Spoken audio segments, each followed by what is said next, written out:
자, 지난주까지의 말씀 13장에서 롯이 아브람을 떠났습니다.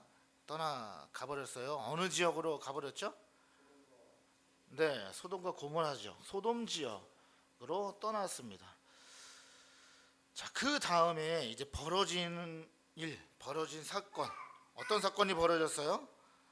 전쟁이 일어나게 됐어요. 그 전쟁에 누가 휘말리게 됐어요? 아브람의 조카 롯이 그 전쟁 가운데 휘말리게 됐습니다. 자, 오늘 이 말씀을 통해서 우리가 무엇을 깨달아야 할 것인가? 하나님 우리에게 어떤 말씀을 들려주시고자 하는가? 이 그 부분을 함께 우리가 또 나눌 텐데, 자, 먼저 이 나라 이름들, 왕들 생소하죠? 막 읽을 때마다 혀가 꼬이잖아요, 그렇죠? 발음도 잘 안 되고 도대체 이게 어느 지역의 왕들인지 도대체 이게 아시아면은 좀 알겠는데 뭐 저 고대 근동 지방에 있었던 이 나라 왕들이 도대체 이게 뭐가 뭔지 잘 모르겠잖아요. 자, 우리 함께 살펴보도록 하겠습니다. 먼저 이 메소포타미아 지역의 이 네 개국의 나라 왕들이 연합을 했고, 그 다음에 뭐라고 되어 있습니까? 메소포타미아 지역 네 개 왕국이 어디예요? 첫 번째 엘람, 그 다음에 신할, 그 다음에 엘라살, 그 다음에 고임, 네, 이 나라고요. 그 다음에 가나안 지역의 국가들이 연합했어요. 뭐라고요? 소돔, 고모라, 그 다음에 아드마, 스보임, 소알, 5개국. 그러니까 지금 메소포타미아 지역의 네 나라의 국가 연합국과, 그리고 지금 가나안 지역의 5개의 연합국이 싸움이 일어나게 된 거죠. 자, 그런데 3절 볼까요? 3절 보시면 이들이 다 시딤 골짜기 곧 지금의 여매해 모였더라. 여매에 모였대요. 여매가 어딜까요? 네, 소금 바다라고 하죠. 그 한자로 여매니까 지금의 이스라엘의 사해. 지금 이스라엘 사해에 모였다는 거예요. 거기에 누가요? 지금 이 4개국과 5개국이 지금 모였다는 거예요. 왜 모였을까? 왜 전쟁이 일어났는가? 4절 보겠습니다. 이들이 12년 동안 그들라오멜을 섬기다가 제13년에 배반한지라. 자, 가나안 지역에 아까 나왔던 5개의 나라가 어디를 섬겼어요? 메소포타미아 지역의 나라들을 섬겼단 말이에요. 근데 여기서 섬기다라는 단어가 나오잖아요. 이 섬기다라는 단어가 히브리어로 아바드라는 말인데 어떤 뜻이냐면, 그러니까 섬기다, 뭐 조공을 바치다라는 그런 의미도 있지만 어떤 뜻도 있냐면 예배하다, 숭배하다라는 뜻이 있어요. 예배하다, 숭배하다, 경배하다. 예배와 숭배를 누구에게 해요? 사람이? 우리는 하나님께 하지만 하나님을 안 믿는 사람들은 자기들이 믿는 신에게 숭배하고 예배하죠. 근데 이 고대의 세계에서는 한 나라의 왕이 무엇으로 여겨졌어요? 신으로 여겨졌단 말이에요. 고대 세계의 전쟁에서는 예를 들면 이 나라와 이 나라가 전쟁을 해요. 그러면 이 나라가 A라는 나라가 B 나라를 이겼어요. 그러면은 A라는 나라가 섬기는 신이 B 나라의 신을 뭐 한 거예요? 이긴 거예요. 정복한 거예요. 그래서 고대 세계는 전쟁이 그냥 전쟁이 아니라 신들의 전쟁인 거예요. 누구의 신이 더 세냐 이거예요. 그러니까 지금 메소포타미아 지역의 나라들의 이 왕들이 신격화되어서 신으로 여겨져서 이 가나안 지역의 나라들이 이 메소포타미아 지역의 왕들을 어떻게 여긴 거예요? 신으로 섬겼다, 바쳤다. 그래서 조공을 바치고 다 갖다 바쳤다. 몇 년 동안요?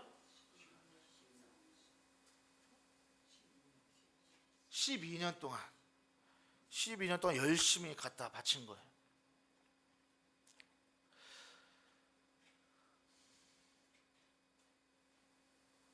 자, 거기에 우리 지도를 한번 볼까요?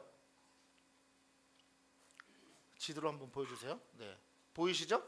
자, 저 지역이에요. 여기 신할이라는 지역 나오죠. 신할 기억나세요? 어디에서 나왔죠? 신할이? 신할 평지에 이르렀어요. 어디에서 나와요? 어느 장면에서? 바벨탑 사건 때. 그렇죠? 저기가 문명의 시작점이잖아요. 강들이 있어서 거기에 사람들이 모여서 거기서 바벨탑을 짓기 시작했어요. 야, 좋은 땅을 발견했고 이제 여기서 우리가 하나님 없이 우리 인간의 나라를 만들어 보자 한 그 지역이란 말이에요. 근데 거리가 상당히 멀어요. 여기서 이 지역까지는. 근데 이 나라의 왕들의 영향력이 굉장히 셌겠죠. 그렇죠? 셌다라는 거예요. 그래서 이 멀리 가나안 지역에 있는 나라들이 저 멀리 메소포타미아에 있는 나라들을 열심히 조공을 갖다 바치고 섬기고 이렇게 했다는 거예요. 근데 12년 동안 했는데 힘들었나 봐요. 그렇죠? 얼마나 쥐어짰는지 얼마나 하수인 부리듯이 했는지는 모르겠지만 어쨌든 이 가나안 지역의 나라들이 굉장히 힘들었던 것 같아요. 그래서 뭐 했어요? 네, 배반을 했대요. 자, 5절 보겠습니다. 제 14년에 그돌라오멜과 그와 함께한 왕들이 나와서 아스드롯 가르나임에서 르바 족속을, 함에서 수스 족속을, 사회 기랴다임에서 엠 족속을 쳤다. 자, 여기 이 메소포타미아 지역의 4개국 가운데 제일 1장이 누구예요? 바로 그돌라오멜이라는 왕이에요. 이 사람이 1장이었던 것 같아요. 그러니까 그 사람을 중심으로, 이 왕을 중심으로 지금 전쟁이 벌어졌는데 우리 지도 한번 보겠습니다. 자, 이 지도를 보시면 저 끝에, 그러니까 오른쪽, 여러분을 보시는 쪽에서 오른쪽에 이 지역에서 쭉 타고 내려오는 거예요. 지금 전쟁하면서. 지금 5절에 다시 5절 볼게요. 5절에 보니까 아스드롯 가르나임에서, 가르나임 보이세요? 글씨가 보이세요? 좀 작아서 안 보이실 거예요. 가르는 위에서부터 지금 내려가는 거예요. 르바 족속을, 함에서 수스 족속을, 사회 기랴다임에서 엠 족속을 치고. 자, 그 다음에 어디로 갔냐면, 어디로 갔대요? 호리 족속을 그 산 세일에서 쳐서 광야 근방 엘바란까지 이르렀으며, 엘바란이 어디예요? 여기 밑에. 잘 보세요. 지금 전쟁을 하면서 치고 내려오고 있는데 이 가나안 4개, 5개 지역의 국가들을 치면 되는데 쳤어요, 안 쳤어요? 지금 안 쳤어요. 그래서 어디로 내려가요? 밑으로 내려가서 이렇게 점령해서 오는 거예요. 이거는 무슨 말일까요? 왜 저렇게 했을까요? 완전히 빠져나갈 구멍을 포위하는, 막아버리는 거예요. 다 주변국을 완벽하게 정복해버리는 거예요. 쑥대밭을 만들어 놓는 거예요, 주변을. 그러니까 지금 가나안 5개 지역의 나라들은 지금 바짝 어떻게 됐을까요? 지금 바짝 얼마나 쫄았을까. 지금 사방이 막혔어요. 그래서 어떻게 했대요? 8절 볼게요. 소돔 왕과 고모라 왕과 아드마 왕과 스보임 왕 벨라 곧 소알 왕이 나와서 시딤 골짜기에서 그들과 전쟁을 하기 위하여 진을 쳤더니, 어디요? 시딤 골짜기래요. 시딤 골짜기가 어디예요? 지도 한번 다시 보여주실래요? 사해바다 밑에 쪽이에요. 시딤 골짜기가. 저쪽에서 이제 진을 쳤어요. 모였어요. 그러니까 배수의 진을 친 거예요. 최후의 진을 친 거죠. 자, 9절 보겠습니다. 엘람 왕 그들라오멜과 고임 왕 디달과 시날 왕 아므라벨과 엘라살 왕 아리옥 4왕이 곧 그 5 왕과 맞서니라. 이제 맞섰어요. 자, 그런데 10절에 보니까 시딤 골짜기에는 뭐가 많대요? 역청 구덩이가 많은지라. 소돔 왕과 고모라 왕이 달아날 때에 그들이 거기 빠지고 그 나머지는 산으로 도망했다. 저 지역은 지금 누구 지역이에요? 뭐 우리가 나와바리라는 말 쓰죠. 이 시딤 골짜기는 누구의 나와바리예요? 이 가나안 지역 나라들, 소돔과 고모라 이런 나라들의 나와바리잖아요. 그렇죠? 지역이잖아요. 자기들 잘 알고 있는 지역이란 말이에요. 그러니까 거기에 뭐가 있어요? 역청 구덩이가 있대요. 역청이 뭐죠? 우리 바벨탑에서도 나왔어요. 그리고 노아가 방주를 만들 때도 방주 겉에 뭘 발랐어요? 역청을 발랐어요. 왜요? 물이 새지 않게 하기 위해서, 방수로. 그 역청이 뭐예요? 오늘날의 아스팔트. 아스팔트가 보글보글 끓어오르는 그런 구덩이가, 그런 늪지대 같은 그런 곳이 많았다는 거예요. 시딤 골짜기에. 그러니까 이 사람들은, 지금 가나안 지역의 사람들은 이것을 알아요, 몰라요? 알죠. 그러니까 자기네들이 잘 알기 때문에 그 지형지물을 잘 이용하려고 지금 작전을 딱 짰는데 어떻게 됐어요? 자기네들이 거기에 빠져 죽는 거예요. 웃기죠? 자기들 꾀에 자기네들이 빠지는 거예요. 소돔과 고모라라는 나라들이 무엇을 가지고 사는 곳이었어요? 자기네들의 부와 명성으로. 그런데 사람이 힘을 가지면 뭘 해요? 또 다른 나라, 또 다른 사람을 어떻게 하죠? 짓누르죠. 억누르죠. 빼앗죠. 그 인간사, 그 세상은 결국엔 뭐예요? 자기 꾀에 자기가 빠져 넘어가는 것을 보여주는 거예요. 그러니까 하나님을 떠난 인간들의 결국은 뭐예요? 다 욕심 때문에 전쟁을 하죠. 다 나라들이 왜 전쟁을 해요? 러시아가 왜 우크라이나를 쳤어요? 자기네들의 이익이 있으니까 치는 거 아니에요. 아무런 이익이 안 되는데 전쟁을 일으키겠냐고요. 다 자기들 욕심, 이익 때문에 전쟁을 일으키고 죽고 죽이는 그런 일들이 벌어지는 거죠. 자, 그런데 11절 보겠습니다. 내 왕이 소돔과 고모라의 모든 재물과 양식을 빼앗아가고. 자, 이제 완전히 가나안 지역의 5국가들은 다 어떻게 됐어요? 전쟁에서 패배했어요. 그래가지고 10절 마지막에 보니까 그 왕들이 어떻게 했대요? 나머지는 산으로 다 도망했대요. 그러니까 항상 군사들은 죽고 결국에 누가 살아요? 항상 이 왕들이 살아남아요. 그렇죠? 자기 밑에 사람들은 다 전쟁에서 다 죽고 위에 고위층들은 다 어떻게든 살아남아. 역사적으로 참 인간이 그래요. 그렇죠? 그래서 도망갔어요. 그리고 나서 이 메소포타미아 지역 그들라오메를 중심으로 한 네 개국의 연합국이 이제 그 자기들이 친 지역을, 정복한 지역에 뭐를요? 모든 재물과 양식을 다 약탈하는 거예요. 다 빼앗아가는 거예요. 자, 그런데 그 가운데에 누구도 거기에 걸렸어요. 12절 보니까 소돔에 거주하는 아브라함의 조카 롯도 사로잡아 갔어요. 사로잡혔어요. 그리고 롯이 가지고 있는 무엇도요? 그 재물까지 다 노략해 갔더라. 근데 롯을 알고 있는 사람이 아브라함을 또 어떻게 알고 있었는지, 그 중에 한 사람, 롯의 밑에 있었던 하인이었든지 어떤 한 사람이 13절에 보니까 도망한 자가 와서 도망쳤어요. 어떻게? 그리고 나서 히브리 사람 아브라함에게 알리니 그때에 아브라함이 아모리 족속 마므레의 상수리 숲을 근처에 거주하였더라.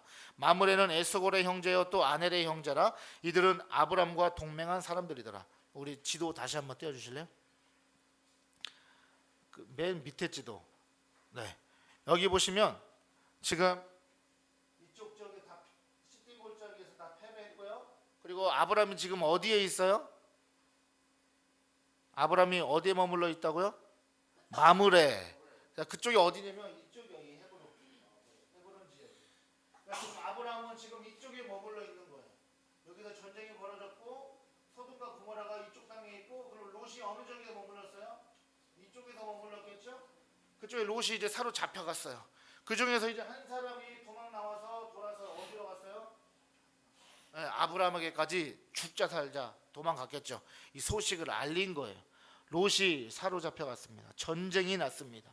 자, 그러니까 자, 이제 오늘 이제 중요한 말씀드린 거예요. 자, 14절 보겠습니다. 아브라함이 그의 조카가 사로잡혔음을 듣고 집에서 길리고 훈련된 자 몇 명이요? 318명을 거느리고 단까지 쫓아가서. 실제적으로 숫자가, 군사 숫자가 318명이긴 한데 이 318이라는 이 숫자 안에 중요한 의미가 담겨져 있어요. 자, 성경에서는 숫자가 여러 가지가 나오죠. 거기에는 의미가 있을까요? 없을까요? 의미가 있어요. 대표적으로 3, 1, 3, 7, 10, 100, 1000, 만. 무엇을 의미할까요? 그렇죠. 완전수예요. 완전수. 완전함을 나타내요. 3은 무엇을 나타내요? 성부, 성자, 성령, 삼위의 하나님.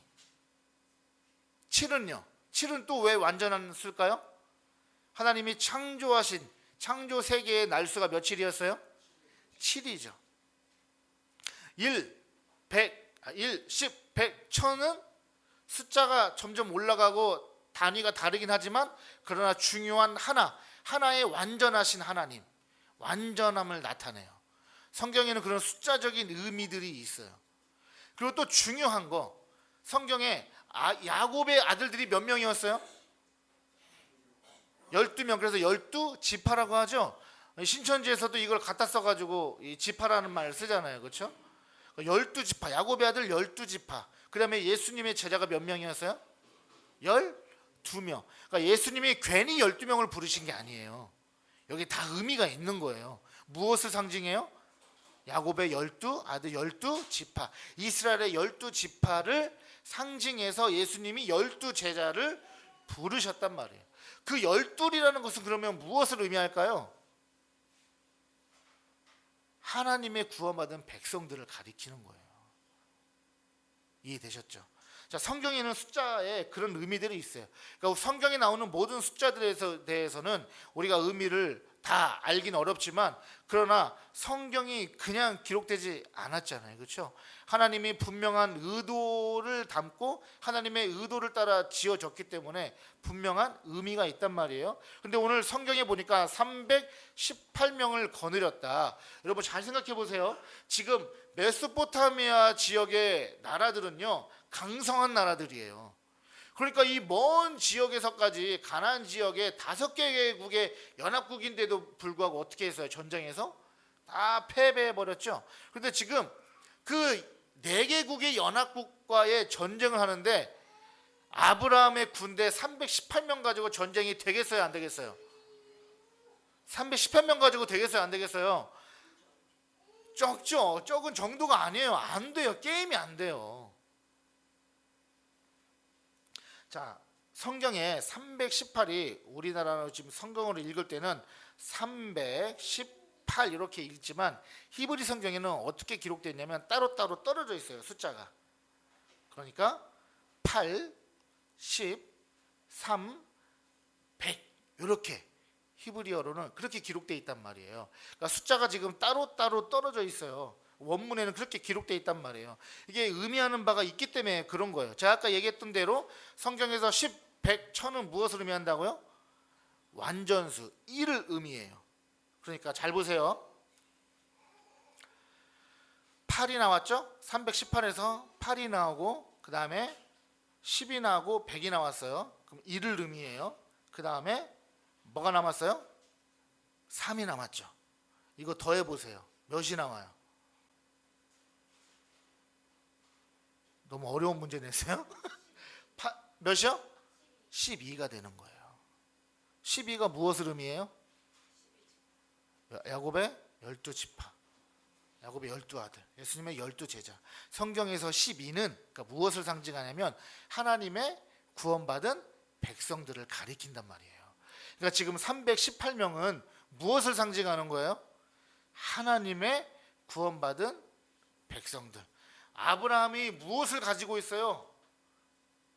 하나님의 언약을 가지고 있잖아요. 그렇죠? 그 언약의 복음을 가지고 있단 말이에요. 복음 안에서 뭐 한 자요? 길리고 훈련된 자. 여러분, 하나님 나라의 백성들은요, 무엇으로 훈련되어져야 돼요? 복음으로 훈련되어져야 돼요. 근데 교회를 그냥 왔다 갔다 하시면 안 돼요. 그냥 예배만 드리고 왔다 가는 곳이 아니에요. 교회는, 공동체는. 기본적으로 교회 공동체는 뭐 하는 곳이에요? 하나님 나라의 복음으로 훈련되어지는 거예요. 그것을 가지고 세상에서 나가서 뭐 해요? 복음을 가지고 승리하는 거예요. 전쟁에서. 여러분, 318명 제가 아까 얘기한 대로 적은 숫자예요. 전쟁하기에는 턱없이 부족해요. 그러나 그들이 이겼어요. 아브라함이 이기고 돌아왔죠? 이기고 돌아와서 뭐 했어요? 다 롯을 구했단 말이에요. 그러면 잘 보세요. 하나님 나라의 백성들은 세상이 볼 때, 야, 너네 교회 다니는 사람들 뭐 무시해요, 안 해요? 무시하지. 야, 너네 하나님 믿는다고? 하나님 보여봐. 하나님 어디 있어?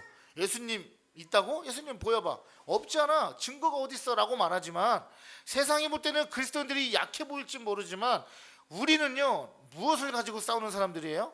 무기를 가지고, 힘을 가지고, 어떤 전술과 전략으로 싸우는 게 아니라 무엇을 가지고 싸워요?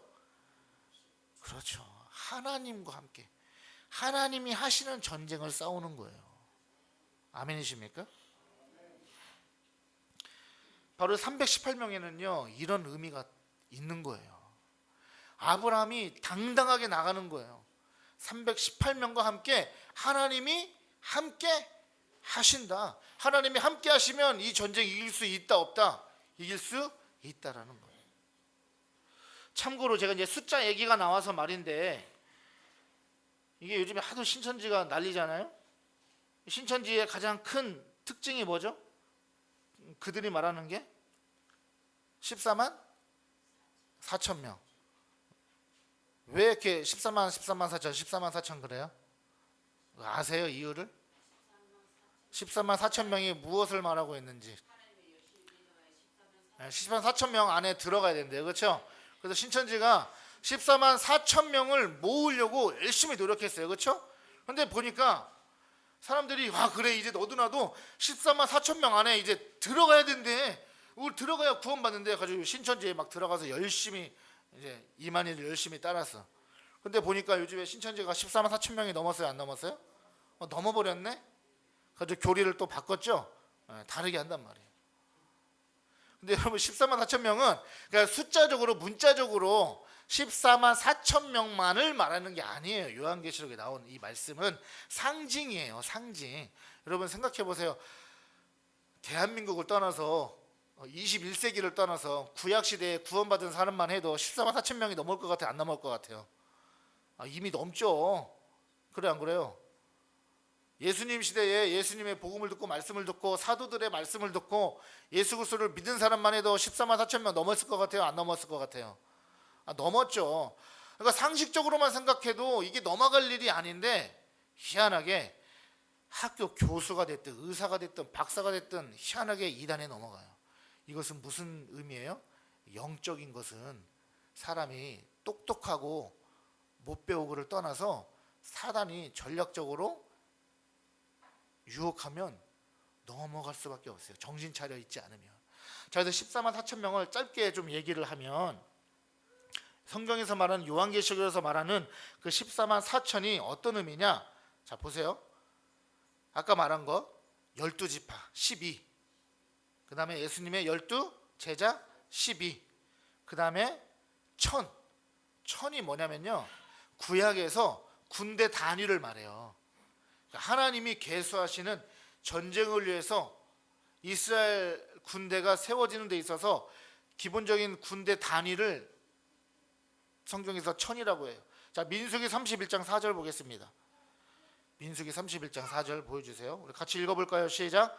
이스라엘 모든 지파에게 각 지파에서 1000명씩을 전쟁에 보낼지니라 하매. 자, 5절 시작.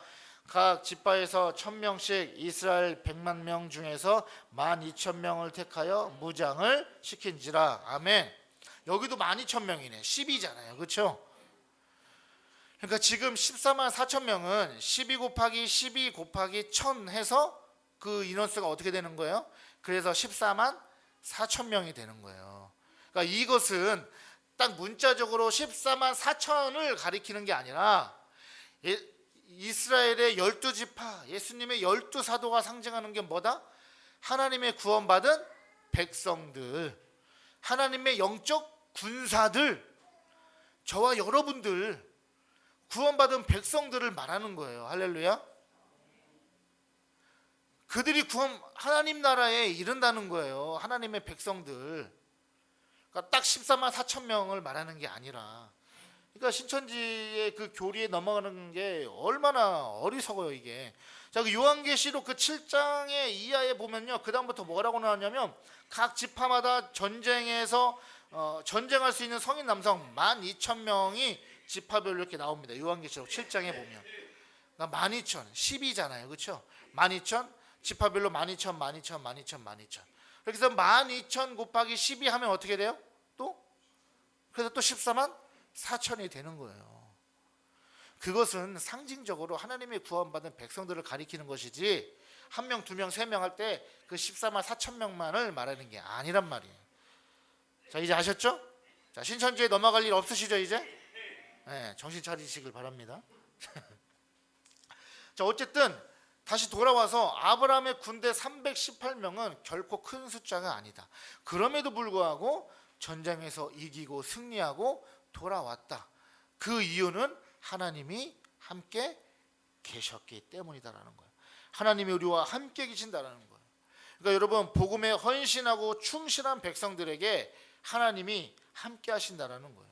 그래서 그리스도인들은요, 우리에게 뭐가 있어야 돼요? 날마다 훈련이 있어야 되는 거예요. 그래서 그 예배 왔다가 딱 드리고 그냥 말씀 딱 듣고 좋은 말씀 듣고 그냥 흘려 보내는 것이 아니라, 우리는 교회 공동체 안에서 끊임없이 무엇으로요?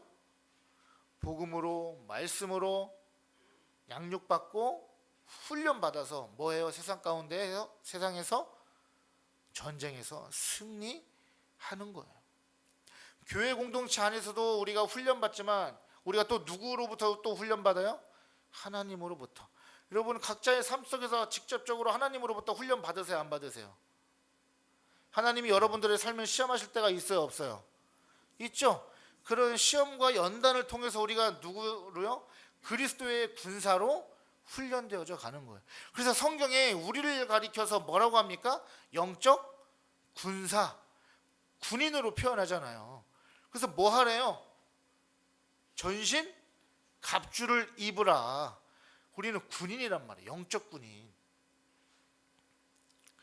영적 전쟁에서 승리하는 군사가 되기 위해서 우리는 끊임없이 훈련받고 성장해야 한다는 거예요. 그래서 교회는 단순히 종교 생활을 하는 것이 아니라 하나님의 군사로 훈련되어져야 한다. 아브라함 밑에서 길리고 훈련되어졌기 때문에 하나님과 함께 믿음으로 전쟁에서 승리할 수 있게 되었다라는 것입니다. 여러분, 군 생활도 마찬가지잖아요. 억지로 끌려와가지고 그냥 관심병사 같이 돼가지고 억지로 그냥 군 생활하는 사람하고, 사명감을 가지고 투철하게 열심히 훈련해서 비상 상황 시에 우리나라에 적이 쳐들어오면 내가 가만두지 않으리라, 내가 내 나라를 지키리라, 이런 마음으로 훈련하는 사람하고 차이가 있어요? 없어요? 차이가 있죠. 차이가 엄청나게 있죠. 그러니까 이 특전사라든지 UDT라든지 이런 부대는 또 일반 병사들하고 굉장한 차이가 또 나는 거잖아요. 그러니까 훈련에 따라서 그 군인으로서 싸울 수 있는 그 능력의 차이가 굉장히 달라지는 거죠. 그렇기 때문에 우리가 하나님 나라의 영적 군사로서 훈련되어져 갈수록 우리는 세상 속에서 승리하는 그리스도의 군사들이 되어진다라는 것입니다. 자, 15절 16절을 보겠습니다. 그와 그의 가신들이 나뉘어 밤에 그들을 쳐부수고 다메섹 왼편 호바까지 쫓아가. 지도 한번 보여주실래요? 두 번째 지도, 세 번째 지도였나요? 이거 말고 그 전에 앞에 거. 자, 이 아브라함의 경로예요. 자, 그 연합국이, 메소포타미아 국가 연합국이 이쪽으로 이렇게 내려왔죠? 이게 요단강이에요. 이게 갈릴리 바다고 요단강이고, 가나안 동편에서 전쟁하면서 쭉 올라가고 여기서 전쟁을 했다가 이 헤브론 이쪽에서 거주하고 있었던 아브라함의 소식을 듣고 이쪽으로 내려와서 이제 전쟁을 한 거죠. 그리고 나서 어떻게 됐어요? 이 메소포타미아 저 연합국이 어디로 도망가요? 이쪽으로 쭉 도망가는 거예요. 아브라함이 쭉 따라가면서 전쟁합니다. 그리고 다시 아브라함이 이 길로 승전보를 가지고 돌아오는 거예요. 16절 모든 빼앗겼던 재물과 자기의 조카 롯과 그의 재물과 또 부녀와 친척을 다 찾아왔더라. 여러분, 오늘 말씀을 통해서 우리가 마무리하는데, 조카 롯이 여러분 아브라함 옆에 있었으면 이런 일이 있었을까요? 없었을까요? 없었죠. 이게 무슨 말이냐면, 우리가 어떻게든 복음에 충실하고 내가 어떻게든 복음대로 살려고 그러고 내가 어떻게든 복음을 따라가려고 할 때 주님이 도와주시고 함께 하시는 거예요. 그런데 자꾸 세상적인 방법, 세상에 좋아 보이는 것을 따라가고 복음적인 신앙이 아니라 내 율법적인 신앙, 내가 이루어 보겠다, 내 마음대로 하겠다고 하는 신앙을 따라가게 되면 결국에 어떤 일이 벌어져요? 저는 수많은 영적 전쟁들에서 패배하게 되고 휘말리게 되는 거예요. 그래서 우리는 누구 옆에 꼭 붙어 있어야 돼요? 하나님 예수 그리스도께 꼭 붙어 있어야 되는 거예요. 할렐루야. 예수 그리스도께로 꼭 붙어 계시길 주의 이름으로 축복합니다. 예수 그리스도께로 꼭 붙어 계시다 보면 우리가 이 세상 가운데에서 무엇으로요? 하나님 주시는 힘으로 승리하는 거예요. 여러분 영적 전쟁에서 승리하실 줄을 믿습니다. 여러분 나는 아무것도 아닌 것 같지만 괜찮아요. 아브라함의 군대 318명도 적은 숫자였어요. 그렇지만 하나님이 함께 하시니 이기는 거예요. 우리가 가진 것으로 이 세상에서 여러분 우리가 승리하는 거 아니에요. 오직 누구요? 예수 그리스도. 예수 그리스도만 여러분 드러내시고 예수 그리스도께로 꼭 붙어 있고 예수 중심으로 살아갈 때 우리의 삶에 주님 주시는 영적 전쟁의 승리가 있을 줄을 주의 이름으로 축복합니다.